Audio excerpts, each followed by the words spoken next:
కొలువులో దొంగతనం. దసరా పండుగలలో ఒక చిట్టి తల్లి చక్కటి బొమ్మల కొలువు పెట్టుకుంది. ఆ కొలువులో పుద్దుచెర్రి బొమ్మలు, నక్కపల్లి బొమ్మలు, కొండపల్లి బొమ్మలు, చందనపు బొమ్మలు, గాజు బొమ్మలు, సెల్యులాయిడ్ బొమ్మలు, ప్లాస్టిక్ బొమ్మలు, రబ్బర్ బొమ్మలు, రకరకాల బొమ్మలన్నీ ఉన్నాయి. దేవుళ్ళ బొమ్మలు ఉన్నాయి, గాంధీ నెహ్రూ బొమ్మలు ఉన్నాయి, పక్షుల బొమ్మలు ఉన్నాయి, జంతువుల బొమ్మలు ఉన్నాయి. కొలువులో మెట్టు మీద మెట్టు 10 మెట్లున్నాయి. రెండో మెట్టు మీద అన్ని జంతువుల బొమ్మలే. చిట్టి తల్లి అమ్మ పండగ 10 రోజులు ఏవో అప్పచ్చులు చేసేది. అష్టమి నాడు మిఠాయి చేసింది. చిట్టి తల్లికి మిఠాయి అంటే మహా ఇష్టం. పేరంటానికి వచ్చిన వాళ్ళకి ఇచ్చినప్పుడల్లా తనకు కూడా ఒక ఉండ గొటకాయ స్వాహ చేస్తూ ఉండేది. తినగలిగినన్ని తిని ఇంకా తినలేక ఒక ఉండ మిగిలితే దాన్ని రాత్రి బొమ్మల కొలువుల్లో జంతువులున్న మెట్టు మీద దాచుకుంది. తెలియకుండానే ఆమెకి నిద్ర పట్టేసింది. చిట్టి తల్లితో పాటు బొమ్మలు కూడా నిద్రపోయినాయి. కానీ ఒక గంట సేపటికల్లా అవి లేచేసాయి. లేచేసరికి అంతకు ముందు అక్కడ చిట్టి దాచుకున్న మిఠాయి ఉండ ఏమైందో కానీ కనపడలేదు. ఒక గంట సేపటికల్లా అవి లేచేసాయి. లేచేసరికి అంతకు ముందు అక్కడ చిట్టి దాచుకున్న మిఠాయి ఉండ ఏమైందో కానీ కనపడలేదు. ఆ ఉండ పోయినట్టు కోయ గుర్రమే మొదట కనిపెట్టింది. కనిపెట్టి రాజుగాడితో, ఎంత పని తమ్ముడు, మన చిట్టి తల్లి దాచుకున్న మిఠాయి ఉండ కనపడలేదు సుమా అన్నది. ఎంత మాట అన్నావు, గడ్డి గాదం తిని పొట్ట పోసుకునే నేను మిఠాయికి ఆశపడతానా? ఇంతకీ మన చిట్టి తల్లి దాచుకున్న ఉండ తినేస్తానా? నేనే పాపం ఎరుగునన్నయ్య అంది గాడిద. ఏం పిల్లి, నువ్వేమంటావు అంది గుర్రం. అందుకు గుడ్డి పిల్లి, శివ శివ, ఏ పాలో మేకడో అయితే కక్కుర్తి పడతానే గాని మనల్ని నమ్మి నిద్రపోతున్న చిట్టి తల్లి మిఠాయి కాజేస్తానా అంది. అడగకుండానే రబ్బరెలుక ముందుకొచ్చి, చిట్టి తల్లికి ద్రోహం తలచిన దుర్మార్గులు ఎవరో కానీ తెలిస్తే పుటుక్కున తోక కొరికి 3 ముక్కలు చేసేదాన్ని అంది. దూది కుందేలు మట్టి తోడేలును అనుమానించింది. ఆ సంగతి కనిపెట్టి, తోడేలు, నాకు ఆకలి ఎక్కువ అన్నమాట నిజమే, కానీ ఈ మిఠాయి నేను ముట్టుకోలేదు. ఏమంటే ఈ కాస్త నాకే మూలకి విధం చెడ్డ ఫలం దక్కాలన్నట్లు కడుపు నిండని ద్రోహం తలపెడతానా అంది. ఏమండి రాజా, మీరేమైనా అని మృగాలన్నీ పింగాణి సింహం వైపు చూసే.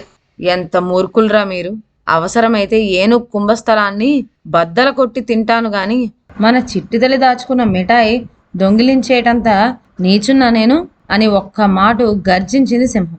ఆంజనేయుల వారి వంశంలో పుట్టి నేను దొంగతనం చేస్తానా అంది కోతి. ఆ ఆంజనేయుల వారి స్నేహితుడైన జాంబవంతుడు మా కుల పెద్ద అయి ఉండగా నేను దొంగిలిస్తానా అని చెప్పి తప్పుకుంది ఎలుగుబంటి. ఇలాగా ఎవరికి వారు మేం కాదంటే మేం కాదనేసరికి గుర్రం గాడిదతో, ఏం తమ్ముడు, దొంగెవడో మనలోనే ఉండాలి, వాని కనుక్కోవడం ఎలాగో ఆలోచించు అంది. ఆలోచించడానికి నా బుద్ధంత గొప్పది కాదు, అటువంటి సామర్థ్యం మనలో ఒక్క నక్కబావుకే ఉంది అన్నది గాడిద. నక్క ఇది విని, సామర్థ్యానికి ఏముందిలే ఇందులో, అంతగా తెలుసుకోవాలని ఉంటే దొంగనిట్టే పట్టేస్తాను అంది. చెప్పు చెప్పు అన్నాయి జంతువులన్నీ. మీరంతా ఒక్క మాట అటువైపు తిరిగి కళ్ళు మూసుకోండి అంది నక్క. అవి అటు తిరిగి కళ్ళు మూసుకున్నాయి. అవి కళ్ళు మూసి తెరిచేలోగా నక్క కొలువులో ఉన్న గంధపు గిన్నెల్లో తన కుచ్చుతోక ముంచి తీసి గొప్చుప్గా ఏమీ ఎరగనట్టు నిలబడి తక్కిన జంతువులతో, ఇంక మీరు ఇటు తిరగొచ్చు, ఒక్కొక్కళ్ళై వచ్చి నా తోక పట్టుకు లాగండి, దొంగ ఎవడో చెప్తాను అంది. శబాష్, బాగుంది పద్ధతి అనుకునే జంతువు. గుర్రం, గాడిద, సింహం, ఏనుగు, కోతి, కొండముచ్చు ఈ మొదలైన జంతువులన్నీ ఒక్కొక్కటే వచ్చి నక్క తోక లాగి వెళ్ళి, అందరూ లాగటం అయిందా అని నక్క అడిగింది. అయింది అంటూ జంతువులన్నీ ఎవరో తెలిసిందా అని అడిగాయి. తొందర పడకండి, ఒక్కొక్కళ్ళే ఈ మాట నా ముందు నుంచి నడిచి చేతులు ఒక్క మాట చూపుకోండి అన్నది నక్క. సరే అని ఒక్కొక్క జంతువై వెళ్ళి నక్కకి తమ చేతులు చూపించాయి. అప్పుడే అవి తమ చేతుల్ని తామే ఒక మారు చూసుకున్నాయి. ఇదేమిటి, మా చేతులు ఇలాగ వచ్చాయి, మా చేతులు ఇలాగ పచ్చగా ఉన్నాయి, సువాసన కూడా వేస్తోందే అని ఆశ్చర్యపోయాయి. నక్క వాటి చేతులు చూసి, గంధం ఉన్న జంతువునల్లా నువ్వు దొంగవు కావు అని చెప్పి పంపేసింది. అన్ని జంతువులు అలా దాటి వెళ్ళగా ఆఖరికి ఎలుక ఒకటి మిగిలింది. ఎలుక కూడా చేతులు చూపించి దాటుకుపోబోతుంటే నక్క, ఆగు, నువ్వే దొంగవి అని కళ్ళు ఎర్రచేసి అరిచింది. ఎలుక పారిపోబోయింది గాని పిల్లి దాన్ని పట్టేసి కూర్చోబెట్టి, కదిలావంటే జాగ్రత్త, ఏమనుకున్నావు అంది. గుర్రం ముందుకొచ్చి, నువ్వేనా చిట్టి తల్లి మిఠాయి మింగేసింది అని కోపంగా నకిలించేసరికి, నేనే అని ఎలుక మెల్లగా కిచ్కిచ్మంది.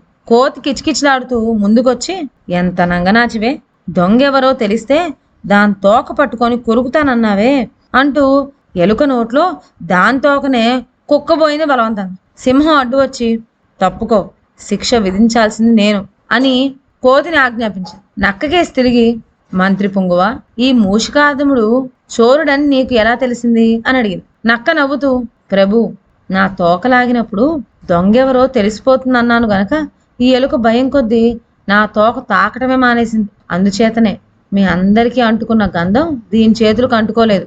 గంధం లేకపోవటంతో పట్టేశాను అంది. నక్క తెలివికి సింహం ఎంతగానో మెచ్చుకుంది. ఆ తర్వాత పిల్లితో, పిల్లి, మన చిట్టి తల్లికి ద్రోహం తలపెట్టి ఈ కీచుగాడికి కొలువులో ఉండే అర్హత లేదు. వాణ్ణి పైమెట్టుకు తీసుకుపోయి అక్కడి నుంచి కొలువు వెనకాల అగాధంలోకి తోసివేయి అన్నది. వెంటనే పిల్లి ఆ పని చేసింది. ఎలుక కలుగులోకి దూరిపోయింది. ఇదండి వాళ్ళ కథ. మరొక మంచి కథతో నెక్స్ట్ వీడియోలో కలుద్దాం. అంతవరకు సెలవు. నా ఛానల్లోని కథలు మీకు నచ్చినట్లయితే నా ఛానల్ను లైక్ చేసి సబ్స్క్రైబ్ చేయండి. షేర్ చేయడం మర్చిపోవద్దు. కొత్త కథల నోటిఫికేషన్ కోసం బెల్ ఐకాన్ ప్రెస్ చేయండి. Thank you.